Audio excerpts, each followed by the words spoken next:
여러분 안녕하세요. 9월 14일 방송을 시작하겠습니다. 비트코인의 가격이 2,842만원, 2,840만원 언저리를 왔다 갔다 하고 있는데요. 간밤에 크게 밀렸습니다. 전반적으로 해외 증시와 코인 시장 다 같이 크게 흔들거렸죠. 그 이유는 알고 가시죠? CPI가 예상치보다 높게 나왔죠. 자, 그 부분 조금 이따 자세히 살펴볼 수 있도록 하고요. 자, 이더리움도 228만원, 리플 472원, 즉 코인 시장도 크게 흔들거렸고요. 해외 증시 다우, 나스닥, S&P 5%, 4%, 4% 크게 정말 크게 한번 울었어요. 그리고 상해, 니케이, 항생 자 2%대, 0.8%대, 2.78 크게 한번 흔들거렸다. 더불어 국내 증시 또한 코스피 1.56, 코스닥 1.74. 자, 미국 증시보단 선방했지만 상당히 변동성이 컸었던 하루였습니다. 자, 그 이면에 이유가 뭘까요? 미국 소비자 물가 상승률이 7월 상승률 8.5%보다는 낮지만 시장 예상치 8.1%보다 높은 수치 8.3%를 발표했습니다.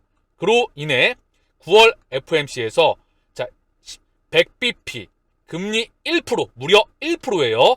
0.25% 4단계로 올렸던 금리 1%가 언급되면서 시장이 크게 변동성이 확대되었던 부분이죠. 자, 그래서 달러의 가격이 무려 109.8, 약 110에 다시 한번 도달하고 있어요. 거의 제대로 초강세, 킹강세가 다시 한번 나왔고요. 더불어 원달러 환율, 원화가 1,400원, 즉 원화의 초약세 1,400원대, 즉 연고점을 끊임없이 갱신하면서 시장의 변동성이 확대가 되고 있는 모습입니다. 신흥국 통화의 대표적인 통화인 원화의 약세, 더불어 증시와 코인의 약세, 그 반대편에 있는 달러의 킹 강세, 그 이면에 뭐가 나왔다? 연준의 스탠스가 75bp냐 100bp냐 0.75%냐 100bp냐 매도 빨리 맞는 게 낫다? 과잉 반응이다. 이 부분 제가 조금 이따 정리해 드릴 수 있도록 하고요. 현재 페드워치에서 같이 한번 보자고요. 8월 미국 CPI 발표 후 CME 페드워치 금리 1포인트 100bp 인상 가능성이 약 38%가 나오고 있어요. 자, 예상치보다 0.2% 더 나왔던 부분이죠. 자, 그런데 시장을 크게 흔들거리고 있죠. 만약에 금리 1%를 올리게 되면은요, 시장이 받아줄 수 있을까요? 저는 어렵다고 보고 있거든요. 이 이면을 한번 살펴볼게요. 제가 한번.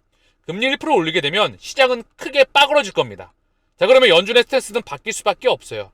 그리고 실물 경제까지 연동이 될 수밖에 없습니다. 그러면 금융 경제와 실물 경제와 자산 시장에 다 충격이 오겠죠. 그러면 연준의 스탠스는 바뀔 수밖에 없어요. 이렇게 급하게 올려버리면. 자, 이 부분에 대해서 캐시우드, 아크 인베스트의 캐시우드가 언급한 말이 있죠. 중요한 내용인데 처음부터 끝까지 한번 볼게요. 시장을 바라보는 기준점입니다. 캐시우드, CPI 쇼크 직후 연준의 공격적 금리 인상 반대를 주장하고 있다. 자, 내용을 볼게요. 우리가 모두가 한 번쯤 돌아봐야 되는 통찰력 있는 부분입니다. 캐시우드 아크 인베스트먼트의 최고 경영자, 연일 디플레이션 우려를 제기했다. 디플레이션 우려를 제기했어요. 지금 엄청난 8%대, 물론 예전보다 9%대보다 좀 줄어들었죠. 0.2%, 시장 기대치보다 0.2% 높게 나왔다. 그래서 이렇게 시장이 과잉 반응하고 있어요. 어쨌든 보자고요. 그는 투자자들이 디플레이션 리스크를 간과하고 있다. 이거 무슨 말이야? 연준이 공격적인 금리 인상으로 정책적인 실수를 하고 있다고 경고했다. 8월 CPI 충격으로 나스닥이 5% 이상 폭락하는 등 시장이 출렁이는 와중에 투자자 웨비나를 개최했다. 그는 웨비나에서 미국 경제 침체로 인해 인플레이션 압력은 낮아질 것. 우리는 이미 파이프라인에서 많은 디플레이션을 보고 있다. 우리는 15년 넘게 인플레이션 광풍에 대비했다. 그럼에도 인플레이션은 끝나지 않았다고 주장했다. 제가 계속 폴 볼커, 1970년대에 폴 볼커, 인플레 파이터의 시대가 있었다고 언급을 드렸잖아요. 이어 폴 볼커 전 연준 의장 사례를 언급하며 우리는 제롬 파월 의장과 이번 연준의 과업이 70년대 후반에서 80년대 초반의 시기와 비슷하다고 생각하지 않는다. 저 또한 그렇습니다. 볼커 전 연준 의장은 1980년대 초 20%까지 기준금리를 올려서 인플레이션을 억제한 바 있다. 70년대 물가 급등을 이끌었던 시대는 베트남전 종전, 근본이제 폭이 유가 4배 상승과 맞물렸다. 유가의 4배 상승. 그러나 이번 사태는 팬데믹으로 촉발된 일시적인 공급망 차질로 인한 것으로 덜 심각한 상황. 사실 코로나 팬데믹과 우크라이나 전쟁으로 인해서 가속화되었던 이 두 가지가 지금 물가를 의도적으로 만들었던 핵심 포인트입니다. 코로나 팬데믹이 전 세계 공장을 락다운 시켰죠. 공장의 수도꼭지를 잠갔고요. 생산을 멈췄고요. 무역 거래와 그리고 중국의 봉쇄와 더불어 우크라이나로 인해서 원자재 가격에 대한 급락, 그 부분이 전 세계 기득권이 의도적으로 인플레이션을 만들었다. 제가 조금 다시 한번 자세하게 언급을 드릴게요. 그래서 일시적으로 공급망 차질로 인한 덜 심각한 상황. 이어 현재 인플레이션은 지난 15개월간의 문제에 가깝다. 코로나 팬데믹 이후에 문제를 언급하는 거예요. 저 또한 같은 이견입니다. 연준의 금리 인상은 실수로 판명될 것이라고 덧붙였다. 우드의 이 같은 발언은 미국 노동부가 8월 CPI를 공개하며 시장을 충격에 빠뜨린 가운데 나왔다. 미국 노동부에 따르면 8월 CPI는 전년 동월 대비 8.3% 상승했다. 다우 전망치 8%를 웃도는 것이다. 또한 전월 대비로는 0.1% 올라 0.1% 하락할 것이라는 시장 전망치를 뒤집었다. 자, 제가 언급드렸던 부분과 약간의 차이가 있겠지만 0.1%, 0.2% 시장 전망치에서 거의 큰 차이는 없습니다. 이에 미 연준의 추가 긴축으로 금리 인상을 촉발할 수 있다는 관측이 나오면서 뉴욕 증시 3대 지수도 2년 3개월 만에 가장 큰 폭으로 추락했다. 자, 다시 한번 볼게요. 여기서 8월 8.3%, 시장 예상치 8.1%보다 높은 수치. 0.2%죠. 여기서 비단. 그쵸? 8.5%보다 0.2% 낮고요. 그리고 시장 예상치보다 8.1%, 즉 시장 예상치보다 0.2% 높게 나왔고 7월 상승률보다 0.2% 낮게 나왔던 게 팩트입니다. 자, 다시 언급 드릴게요. 자, 제가 정리를 한번 해보죠. 이 좋은 내용의 기사를 가지고 한번 통찰력을 발휘해보죠. 우리는 미래를 예측해야 되죠. 인플레이션은 향후 추세적인 패러다임에 있습니다. 트렌드로 갈 수밖에 없어요. 다만 추세가 있는데 현재 그 추세를 의도적으로 만들었다는 부분이죠. 인플레이션의 가속화. 지난 10년간, 10년 이상이죠. 2008년도부터 2018년도, 2020년도까지 약 12년간 물가 상승률 2%를 못 만들었어요. 그렇게 연준이 엄청난 양적 완화를 했음에도 불구하고. 그러나 코로나 팬데믹 이후로 2020년 3월, 그 이후로 2년 만에 소비자 물가 상승률이 우크라이나 전쟁을 거치면서 9%, 지금 8%가 나오고 있죠. 즉 무슨 뜻이냐? 인플레이션이 엄청난 슈팅이 나왔어요. 이 슈팅 나왔던 부분이 되돌려질 겁니다. 다만 슈팅이 나오고 있기 때문에 연준은 이것을 명분으로 인해서 엄청나게 금리를 올렸죠. 그렇죠? 그리고 자산 시장에 실물 경제에 부채를 깎아버리고 있어요. 그리고 현재 다시 한번 금리 상단을 올렸죠. 그러나 이게 인플레이션이 꺾이게 되면, 슈팅 나왔던 부분이 되돌아가게 되면 연준의 스탠스는 전환될 수밖에 없습니다. 더불어 이렇게 의도적으로 인플레이션을 일으키는 이유가 뭐죠? 그 이유는 지구가 아픕니다. 자, 사람도 탄소가 많이 배출되죠? 한 명에 배출되는 탄소가 어마무시해요. 79억 명의 인구가 계속해서 폭발적으로 증가하고 있죠. 탄소를 규제할 수밖에 없겠죠? 그래서 지구가 아프기 때문에 이제 대량 생산 체제가 끝나갑니다. 그렇게 블록체인과 비트코인이 나왔고요. 그리고 리플이 나왔고요. 가상경제와 메타버스가 나왔습니다. 그리고 CBDC가 나왔고요. 현재 법정화폐 시스템이 끝나갑니다. 그쵸? 통화 시스템, 제로금리에 간다는 거는요. 다음번 금리가 3.5%건 4%건 반드시 제로금리 갑니다. 더불어 마이너스 금리까지 가고요. 이번에는 양적 완화, 미국 국채를 넘어서 MBS, 주택 모기지 저당 증권을 넘어서 이제 질적 완화, 미국 회사채와 주식, 이 부분으로 확장되어 갈 수 있는 그런 큰 그림에 있습니다. 더불어 질적 완화와 마이너스를 추진하기 위해선 CBDC가 도입되어야 되겠죠. 자, 이 모든 그림에서 지구가 아픕니다. 지구가 아프기 때문에 코로나가 왔어요. 저는 의도적으로 왔다 보고 있다. 제 생각입니다. 이거는 참고만 하시고요. 저는 의도적으로 왔다. 그 이유에 대해서 음모론적일 수도 있지만 지난번에 코로나의 작용 기전과 그리고 코로나 백신의 작용 기전, 유전자 치료제, 그리고 갖가지 항체와 바이오에 대한 그리고 모든 그림을 그려드렸습니다. 큰 그림을.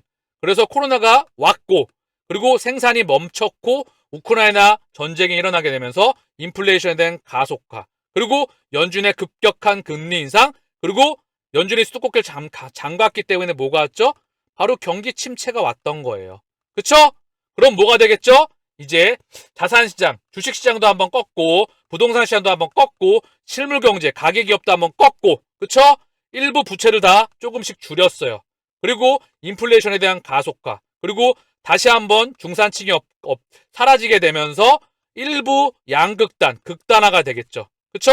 그리고 실물경제에서 가상경제로 넘어가는 그 추세에 있다.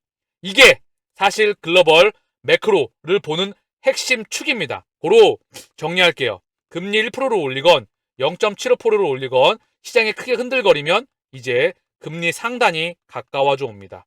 인플레이션 계속해서 이렇게 극단적으로 올라갈 수가 없어요.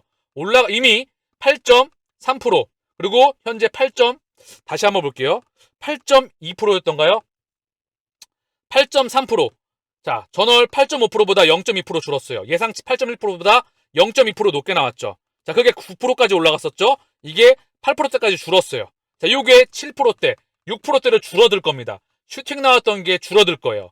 이때 이제 스탠스의 전환과 지금 보았던 달러의 엄청난 강세. 다시 한번 볼게요. 달러가 현재 109.8, 110이에요.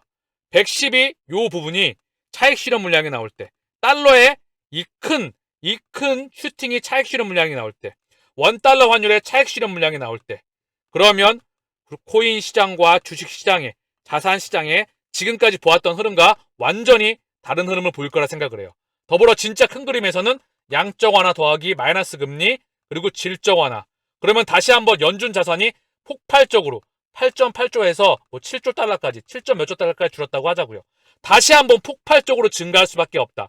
달러가 무진장 찍혀나가면서 세상에 뿌려져 나간다. 수도꼭지가 풀려나간다. 엄청나게 다시 한번 버블이 오면서 인플레이션이 가속화되겠죠. 우리는 이 사이클을 기다려야 한다. 그게 현재 인고의 시간을 갖고 열심히 코인 개수를 모아가야 되는 투자 펀더멘털이 뛰어난 대상에 열심히 저축의 대상으로 모아가야 되는 시기입니다. 자, 리플을 냈죠. NFT 규격화 제한 투표 철회, 이슈 발견. 자, 일부 수정 후에 다시 진행이 되겠죠. XLS20 제한 투표가 철회됐다. 해당 제한이 시행되려면 일부 문제가 존재하다는 이유에서이다. 리플 소프트웨어 엔지니어 닉 부갈리스는 곧 팀이 문제를 해결할 수 있는 수정안을 제안할 예정이다. 이 문제가 XRP 렛츠에서 발견된 마지막 문제이길 바란다. 자, 이러면 이제 일부 수정을 거쳐서 XRP20을 통해서 NFT가 이제 발행될 수 있는 시스템이 곧 다가오겠죠. 계속 수정안을 거쳐서 결국 XRP 렛처를 통해서 NFT가 발행되게 될 것입니다. 지금 이더리움 기반 NFT는 사실 속도와 수수료 그리고 개발자 친화적에서 탄소에서 많은 문제점을 안고 있죠. 그렇기 때문에 XRP 렛처를 통해서 NFT 발행이 수정안을 거쳐서 다시 한번 검증이 필요하다는 그런 소식이에요. 자, 그리고 리플 법원의 SEC 전문가 증언 신원 비공개 신청 반대 답변 제출했다는 소식입니다. 자, 암호화폐 전문 미디어 코인게이프에 따르면 SEC와의 진행 중인 미등록 증권 판매 소송 관련 SEC 측이 제기한 전문가 증언 신원 비공개 신청에 대한 반대 입장을 법원에 제출했다. 자, 이에 SEC는 전문가 증언 배제 및 신원 비공개 신청에 대해 충분한 근거와 설명을 내놓지 못했다고 주장했다. 리플이 말입니다. 해당 제안에 대한 피고 측의 답변은 소송의 약식 재판 브리핑 자료와 함께 제출됐다. 자, 아나리나 토레스 담당 판사는 양측이 소송 당사자들이 제안한 재판 일정을 승인한 것으로 전해졌다. 그래서 법원이 수용한 일정에 따르면 소송 양측은 9월 13일까지 약식 재판 전 모든 신청 관련 제도를 제출할 것이며 이들 자료는 일시적으로 비공개 처리된다. 또 오는 9월 15일 양측은 제출 자료의 수정사항을 상호 확인하기 위해 협의를 갖는다. 최종 수정본은 9월 19일에 법원에 제출된다. 자, 중요한 거는 너무 질질 끌고 있죠. 의도적으로 그렇게 시간 끌기 작업이 계속해서 진행되고 있다. 자, 최대한 좀 빨리 진행됐으면 좋겠는데 사실 이 부분이 의도적인 부분이 크다 생각을 합니다. SEC와 리플 간의 소송이 마무리가 돼야 블록체인과 코인과 그리고 현물 ETF 이런 부분들이 상원과 하원을 통해서 CFTC와 SEC의 그리고 CFTC와 SEC의 권한에 대한 코인에 대한 블록체인에 대한 권한 수정 즉 권한에 대한 설정 범위가 진행될 수가 있겠죠. 참 답답한 부분입니다. 자, 코인데스크와의 인터뷰에서 게리 겐슬러가 암호화폐는 증권이다 재차 강조한 게리 겐슬러. SEC가 암호화폐 관할해야. 자, SEC와 CFTC 간의 암호화폐 관할 범위에 대한 설정, 그 부분이 굉장히 중요합니다. 그게 상원과 하원에서 진행이 돼야 되겠죠. 미국 상원 농업위원회 CFTC 암호화폐 거래소 직접 규제 법안 청문회 개최. 자, 계속해서 이런 부분이 나오고 있는데 상원과 하원을 통해서 의회에서 그리고 행정부에서 더불어 SEC와 그리고 CFTC 간의 관할 범위에 대한 설정 그런 부분이 명확하게 나와야 됩니다. 아직까지 정해진 게 없다. 그렇기에 설왕설래하면서 시간이 끌어지면서 시장에 불확실성이 더해지고 있는 모습이죠. 그렇기에 소송이 빨리 마무리돼야 이 부분에 대한 규격의 틀이 나올 수밖에 없습니다. 자, 피델리티 기관이어 개인 투자자들도 비트코인 거래 지원 확대 추진한다. 블랙록 피델리티 전세계 유대 자금들 중심의 최정점 더불어 미국과 유럽을 중심으로 한 엄청난 자금들이 진행되어 있죠. 자, 이 부분에 대해서 개인 투자자, 기관뿐만 아니라 개인 투자자들까지 비트코인 거래 지원 확대 추진한다. 즉, 중요한 건 이 세상은 올 수밖에 없다. 코인과 블록체인과 NFT, 더불어 CBDC의 세상은 올 수밖에 없다. 그들이 만들고 있는 부분이다. 시장은 100배 이상 성장한다. 핵심은 끝판왕은 바로 리플과 XRP다. 미 물가 쇼크의 환율 1,400원대 진입 초읽기, 연말 1,450원 가능성도. 자, 다시 한번 보셨겠지만 원달러 환율이 지금 추세, 자, 차트를 보게 되면 추세가 이렇게 슈팅 나가고 있어요. 자, 이걸 가지고 물론 1,500원 갈 수도 있겠죠. 자, 중요한 건 슈팅 나올 땐 들어가는 게 아니다. 그래서 저는 물가, 이 부분에 뭐죠? 물가다. 물가의 상승, 자, 시장 추정치보다 높게 나왔어요. 그러나 9%대보단 꺾였죠. 그쵸? 그래서 이제 9%, 8%이죠? 이게 7%, 6%대까지 떨어지면 연준의 스탠스는 전환될 수밖에 없습니다. 그렇기에 환율 또한 원화의 가격, 달러의 가격 또한 전환될 수밖에 없다. 우리는 그 시그널을 단기, 중기적으로 기다려야 되고요. 진짜 큰 그림은 넥스트 통화 사이클, 제로금리와 마이너스 금리와 양적 완화와 질적 완화, 다음번 통화 부양책을 기다려야 되는 부분입니다. 미국, 유럽 경기 침체 가능성 커져. 한국 경제 성장률 둔화 우려. 이 핵심은 뭐죠? 자, 물가에 대해서 이 물가가 나오니까 뭐죠? 인플레. 이거를 자시할 수가 없어서 연준이 금리를 미친 듯이 올린 거죠.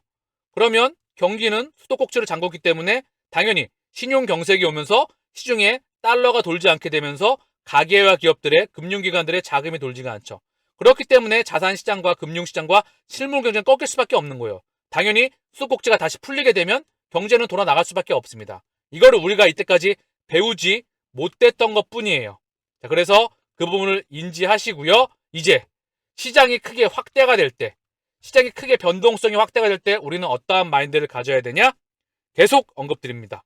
지금 물가 상승률이 시장 추정치보다 고작 0.2% 높게 나왔고요. 전월보다 0.2% 낮게 나왔습니다. 그리고 9%대에서 8%대로 줄어들었죠. 그리고 시장이 금리 1%를 올리게 되면 어떻게 되죠? 받아줄 수가 없어요. 크게 움직이잖아요. 그러면 금리 스탠스는 바뀔 수밖에 없어요. 0.75% 올려서 시장이 크게 무너지면 0.1%를 올리건 0.1%를 올리건 7%를 올리건 연준이 이런 금리를 올렸을 때 시장이 받아주지를 못하면 크게 흔들거리면 연준의 스탠스는 변환될 수밖에 없다. 더불어 금리 물가 상승률이 이제는 계속 낮아지고 있다. 그거를 체킹해야 된다. 이게 팩트이고요. 중요한 건 매크로. 흔들릴 때마다 크게 흔들릴 때마다 매입의 기회로 삼는다. 내가 사고 40에서 70은 언제나 열어둔다. 그러나 100배 이상 성장한다. 지금은 싸게 매입할 수 있는 시장이 크게 울 때마다 정말 크게 울 때마다 싸게 매입할 수 있는 기회이다. 큰 그림에서 그 부분을 인지하시고요. 내가 팔지 않으면 손해가 아닙니다. 실시간 계좌 잔고이기 때문에 결국 지금 사는 거는 더 큰 수익으로 돌아온다. 이유는 100배 이상 성장하기 때문입니다. 멘탈 관리 잘 하시고요. 펀더멘탈이 뛰어난 투자 대상에 여유자금으로 모아갈 수 있는 기회로 활용하시기를 바랍니다. 마치겠습니다. 감사합니다.